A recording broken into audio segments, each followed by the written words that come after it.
நல்ல தெரிந்து கொள்ள வேண்டிய ஒரு விஷயம் அப்படின்னு பார்த்தோன்னா, இந்த உயிருக்கு உற்ற துணை, இந்த உயிருக்கு தலைவனாக இருப்பது யார் அப்படிங்கிற அந்த ஒரு கேள்வி. ஏன்னா இந்த உயிர் எங்கேருந்து வந்ததுன்னு நமக்கு தெரியுமா? தெரியாது. இந்த உயிர் எங்கு செல்ல போகிறது என்று நமக்கு தெரியுமா? தெரியாது. இந்த உயிர் எப்படி இந்த உடலில் தங்கி இருக்கிறது என்று தெரியுமா? தெரியாது. எதன் பொருட்டு தங்கி இருக்கிறதுன்னு தெரியுமா? தெரியாது. ஆக மொத்தம் நமக்கு எதுவுமே தெரியாது.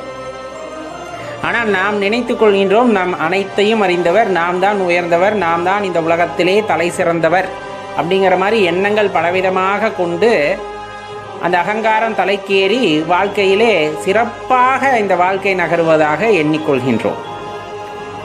உண்மையாகவே இந்த உயிருக்கு உற்ற துணை. ஏன்னா இப்போ எளிதாக சொல்லிடலாம், ஒரு ஆள் நடமாட்டம் இல்லாத புதுமையான ஒரு இடமாக இருக்கின்ற பட்சத்திலே நாம் தனியாக நடந்து செல்லும் பொழுது மனதிலே ஒரு உறுத்தலானது இருந்து கொண்டே இருக்கும். இயல்பாக ரொம்ப தைரியசாலியாக இருந்தாலும் அப்படி காட்டு வழியிலே நடந்து செல்லும் பொழுது ஒரு சிறிய ஒலி கேட்டால் கூட மனமானது பதறிவிடும். அப்போ அந்த நேரத்தில் கண்டிப்பாக ஒரு துணையானது இந்த உடலுக்கே தேவைப்படுகிறது. கண்டிப்பாக யாரோ ஒருத்தர் இருக்கும்போது தைரியமாக இருக்கலாம் அப்படிங்கிற அந்த உணர்வானது கண்டிப்பாக ஏற்படும். இப்போ ஆகச்சிறந்த அரிய பொருளாக நம்ம நினைக்கக்கூடிய இந்த உயிர் இந்த உடலிலே தங்குவது அப்படிங்கிறது ஒரு துணை இல்லாமல் தங்க முடியுமா? ஒரு ஆதரவு இல்லாமல் தங்க முடியுமா அப்படின்னு கேட்டோம்னா, கண்டிப்பாக இறைவனுடைய அற்புதமான இந்த குழந்தையாக இருக்கக்கூடிய அந்த உயிரானது இறைவனை சார்ந்தே உள்ளிருக்கிறது. அந்த சிவத்தை சார்ந்தே உள்ளிருக்கிறது. இந்த சிவத்திற்கு கட்டுப்பட்டு உள்ளிருக்கிறது. சொல்லப்போனால் இந்த ஜீவனானது இந்த உடலை விட்டு எப்போ நீங்கும் அப்படின்னா, அந்த சிவமானது உடலை விட்டு சென்று விட்டால், அந்த துணையானது இந்த உடலை விட்டு பிரிந்து விட்டால், அந்த சிவமும் பிரிந்து விட்டதே அப்படின்னு இந்த உயிரும் போயிடும். அது துணையை தேடிக்கிட்டே இருக்கும். துணை யாரு? உயிருக்கு உற்ற துணை அப்படிங்கிறது சிவபெருமான் மட்டும்தான், அந்த சிவம் மட்டும்தான். அப்படி இருக்கையில் இந்த உயிருக்கெல்லாம் தலைவனாக விளங்கக்கூடியவர் யார் அப்படின்னா சிவபெருமானைத்தான் சொல்ல முடியும். அவரை அண்டியே, அவரை சார்ந்தே இந்த உயிர்கள் இயங்குகின்றன. அவரை சார்ந்தே இந்த உயிர்கள் இயங்குகின்றன. நாம் இல்லை என்று சொன்னாலும், நாம் உண்டு என்று சொன்னாலும், எனக்கு சந்தேகமாக இருக்கிறது, எனக்கு புரியவில்லை என்று யார் எது சொன்னாலும் உள்ளது உள்ளபடி உண்மையாக சொல்ல வேண்டுமென்றால் இந்த உயிர்களுக்கெல்லாம் தலைவனாக விளங்குபவன் சிவபெருமானே. அவர் இன்றி ஓர் அணுவும் அசையாது அப்படிங்கும் போது இந்த உயிரும் அசைவது இல்லை, இந்த உயிரும் நகர்வது இல்லை. இந்த உடலை விட்டு அந்த உயிர் பிரிகிறது என்றால் இது சிவமாக இருந்த உடலானது சவமாக மாறுகின்றது இல்லையா? சொல்லிடுவாங்கல்ல, இந்த உயிரானது இந்த உடலை விட்டு பிரிந்து விட்டால் இந்த உடலுக்கு பெயர் என்ன வந்துடும்? சவம் அப்படின்னு வந்துடும். உயிரோடு இருக்கிற வரையில் நீ சிவமாக இருந்தாய், ஆனால் ஒரு நாள் கூட அதை உணர்ந்துகிட்டதில்லை, ஒரு நாள் கூட அதை தெரிந்து கொள்ள வேண்டும் என்ற ஆர்வமும் நமக்கு யாருக்குமே வந்ததில்லை. அப்படியே அதை உணர்ந்து கொள்ள வேண்டும் என்று நினைத்து அதனிலே பயணித்தாலும் கூட பல தடைகள் வந்து பல எண்ணங்களிலே குளறுபாடுகள், பல மாறுபாடுகள் அந்த எண்ணங்களிலே ஏற்பட்டு அது ஒரு முடிவுக்கே வராமல் கடைசி வரையிலும் ஒரு தெளிவே ஏற்படாமலே சென்று விடுகிறது. ஏன்னா அதற்கான பொறுமையும் அமைதியும் அந்த நிலைத்தன்மையும் இல்லாததே அதற்கு ஒரு காரணமாக கொள்ளப்படும். பொதுவாக பார்த்தோன்னா பல கடல் கடந்து, பல ஆறுகள் கடந்து, பல நாடுகள் கடந்து, பல தேசங்கள் கடந்து ஓடி அலைந்து கோவில்களெல்லாம் சுற்றி சுற்றி எங்காவது நிம்மதி கிடைத்து விடுமா, எங்காவது இறைவனின் தரிசனம் கிடைத்து விடுமான்னு ஒவ்வொரு பக்கமும் போகிறோம். அங்கே இருக்கக்கூடிய மூர்த்தங்களை எல்லாம் தரிசிக்கின்றோம். இறைவனுடைய அருள் கிடைக்க வேண்டும் என்று தரிசிக்கின்றோம். அந்த இடத்துலையும் தெரிந்து கொள்ள வேண்டியது, ஆலயங்களிலே நீங்கள் அந்த ஆற்றலை உணர முடியும், ஆலயங்களிலே இறைவன் இருப்பை உணர முடியும். ஆனால் அதை உங்களுக்குள் தான் நிரந்தரமாக உணர முடியும். பலவித ஆலயங்களுக்கு செல்கின்றோம். பல ஆலயங்களுக்கு செல்லும் பொழுது ஒவ்வொரு இடத்திலும் ஒவ்வொரு விதமான உணர்வை உங்களால் உணர முடியும். உள்ளுக்குள் தேடு என்பதை நீ உணர்ந்து கொள்ளாதவரை எந்த ஆலயத்திலும் சென்று நிலையான அந்த பரம்பொருளை உணர்ந்து கொள்வது அப்படிங்கிறது அவ்வளவு சாத்தியம் அல்ல. இறைவனின் அருள் ஆற்றல் எல்லாம் உங்களுக்கு கிடைக்கும், அதில் எல்லாம் எந்த மாற்று கருத்துமே இல்லை. ஆங்காங்கே சென்று இறைவனை தேடுவது போலவே ஒரே இடத்தில் எந்த இடமாக இருந்தாலும் சரி அந்த இடத்திலே அமர்ந்து உள்முகமாக நோக்கி உங்களுக்குள் இருக்கின்ற அந்த ஆற்றலை காண துடிக்கும் பொழுதுதான் இறைவனின் இருப்பை நம்மால் உணர முடிகின்றது. இறைவனின் இருப்பை நம்மால் உணர முடியும். மாறாக தேசங்கள் கடந்து பயணித்தாலும் பல நாடுகளை சென்று பார்த்து அங்கு இருக்கக்கூடிய இறைவனையெல்லாம் தரிசித்தாலும், இறைவன் திருமேனிகளை தரிசித்தாலும், உள்ளுக்குள் இருக்கின்ற உண்மையை நாம் உணர்ந்து கொள்ளாதவரை எந்த இடத்திலுமே இறைவனை நம்மால் உணர முடிவது இல்லை. அதை தெளிவாக தெரிஞ்சுக்கணும். அதைத்தான் இந்த இடத்துல நம்ம தெளிவாக உணர்ந்து கொள்ள வேண்டியது. உள்ளுக்குள் இருக்கின்ற அந்த உயர்ந்த ஆற்றல் இறைவனின் துணையுடன் இருக்கின்றது அப்படிங்கிறத இயல்பாகவே நம்ம எப்போவுமே சொல்கிறது தான். இந்த உடலை விட்டு அந்த உயிர் பிரிந்தால் எங்கு செல்லும் அப்படின்னு நமக்கு தெரியாது. எங்கேருந்து வந்ததுன்னு தெரியாது, எப்படி இந்த உடலில் இருந்ததுன்னு தெரியாது. ஆனால் எங்கிருந்து வந்தது அப்படின்னு யோசிக்கும் போது சிவபெருமானிடம் அடைக்கலம் கொண்டிருந்த இந்த உயிரானது இந்த உடலை பெற்றுக்கொண்டு வந்தது. உள்ளேயும் சிவபெருமான் துணையுடனே இருக்கின்றது. இதை விட்டு நீங்கும் போதும் கூட மீண்டும் அந்த சிவபெருமான் துணையை நாடியே அதை செல்லும். எல்லா இடத்துலையும் சிவபெருமான் வந்துட்டு அந்த உயிருக்கு ஒரு தலைவனாக, ஒரு துணையாக இருந்து வழி நடத்துகிறார் அப்படின்னா அதில் எந்த மாற்று கருத்துமே கிடையாது. அதில் நல்லவருங்க கெட்டவங்க, மனுஷன் குரங்கு நாய் பூனை எலி எந்த வேறுபாடும் கிடையாது. உயிரை பொறுத்தளவு இந்த எந்த வேறுபாடும் கிடையாது. இறைவனை பொறுத்தவரையில் எல்லாமே குழந்தைகள் தான். அதில் மனிதன் என்ன உயர்வானவனா அப்படின்னு கேட்டால் மனிதனுக்கு ஒரு வாய்ப்பு கொடுக்கப்படுகின்றது. மனிதராக பிறக்கின்றார்கள் அப்படின்னா ஒரு வாய்ப்பு கொடுக்கப்படுகிறது. எல்லாத்தை விட உயர்ந்த அந்த 6வது அறிவு நமக்கு கிடைத்திருக்கிறது. அப்படிங்கும் போது அதை பயன்படுத்தி இவ்வளவு பெரிய பிரபஞ்சத்திலே இவ்வளவு பெரிய ஆற்றல்கள் எல்லாம் இருக்கிறதே, இதற்கு மூல காரணமான ஒருவன் இருக்க வேண்டும் அல்லவா? அவன் யார் என்று சிந்திக்கக்கூடிய ஆற்றல் யாருக்கு மட்டும்தான் வருகிறதுனா மனிதனுக்கு மட்டும்தான் வருகிறது. மனிதனுக்கு மட்டும்தான் வருகிறது. இது மற்ற மிருகங்கள் கூட சில இடங்களிலே, சில ஆலயங்களிலே கைகூப்பி வணங்குவதை நம்மால் பார்த்திருக்க முடியும். அதெல்லாம் இறைவனுடைய பெரும் கருணை. ஆனால் இங்கே மனிதனுக்கு எல்லா வாய்ப்புகளும் கொடுக்கப்படுகிறது. மனிதராக பிறந்த எல்லா மனிதர்களுக்கும் இந்த வாய்ப்பானது கொடுக்கப்படுகிறது. உன்னை விட உயர்ந்த ஒரு விஷயம் இருக்கிறது என்பதை உணர்ந்து கொள் அப்படின்ட்டு. அதை பல்வேறு பெயர்களில் நாம் அழைக்கலாம். இப்போ இயற்கை அப்படின்னு நம்ம சொல்கிறோம், இயற்கையிலே வச்சுக்கலாம்.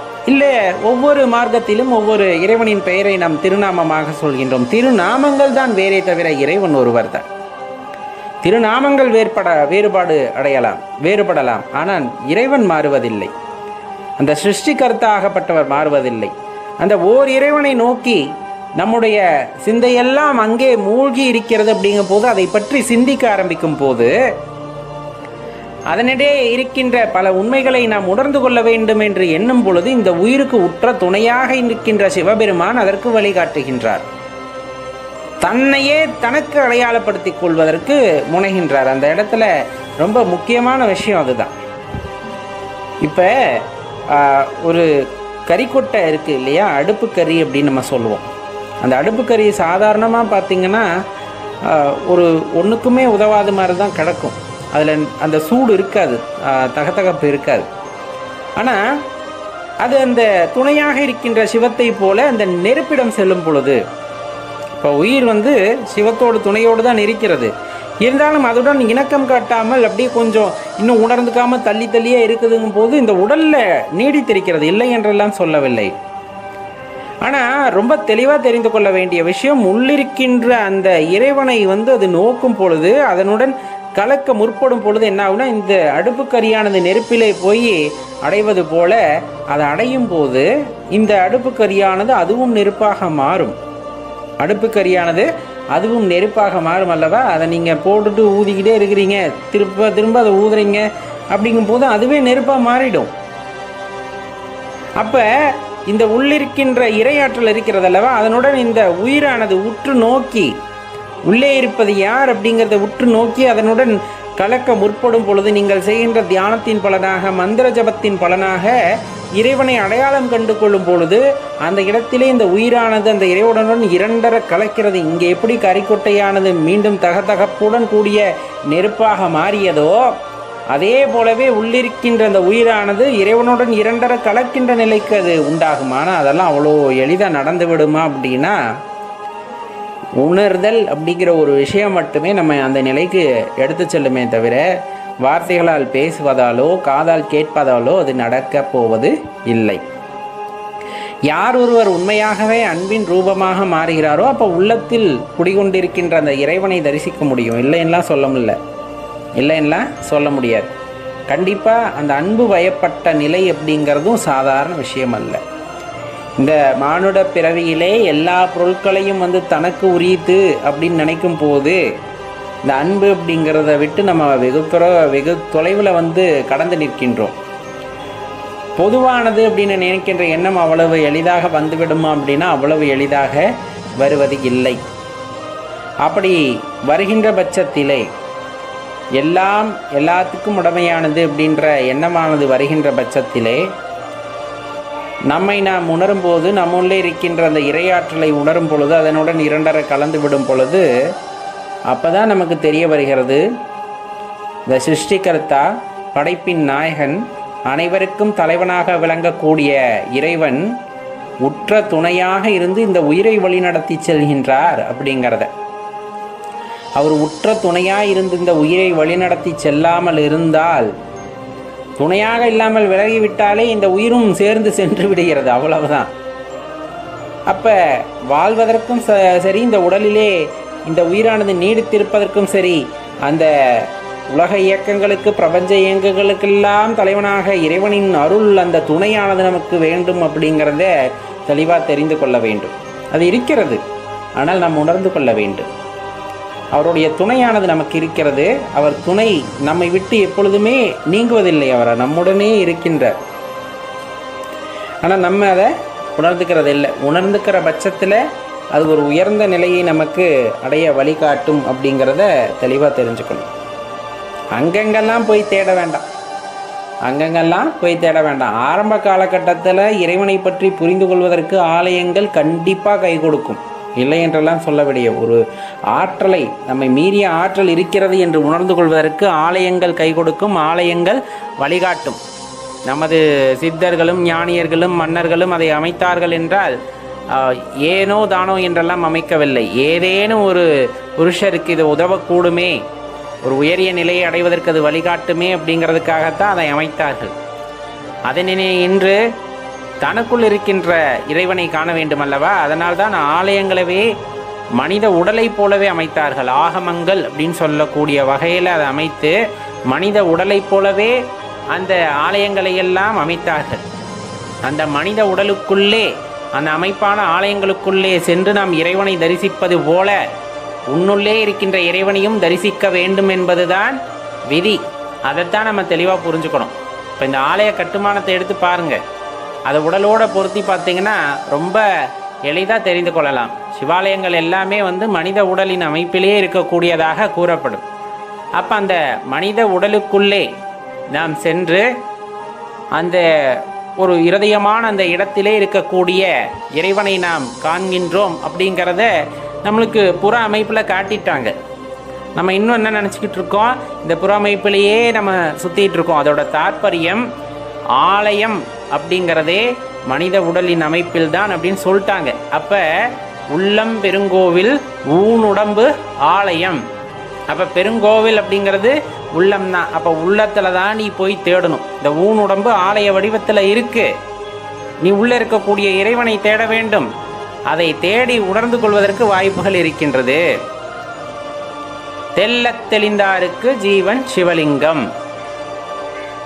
தெள்ளத் தெளிந்தாருக்கு ஜீவன் சிவலிங்கம். இந்த தாற்பயங்களை எல்லாம் நீ தெளிவாக தெரிந்து கொண்டால், இந்த உடலிலே குடிகொண்டிருக்கின்ற அந்த பிரபஞ்ச சிருஷ்டிகர்த்தாவை நீ உணர்ந்து கொண்டால், தெள்ளத் தெளிந்தாருக்கு ஜீவன் சிவலிங்கம். அந்த ஜீவன் தான் சிவலிங்கமாக நமக்கு காட்சி தருகிறது. கள்ள புலனைந்தும் காலா மணி விளக்கே அப்படின்ற அந்த பாடலின் மூலமாகவே நமக்கு தெரிய வந்து விடுகிறது. அப்போ நம்ம தேடணும். தேடல் இல்லாத வாழ்க்கை முழுமை பெறாது.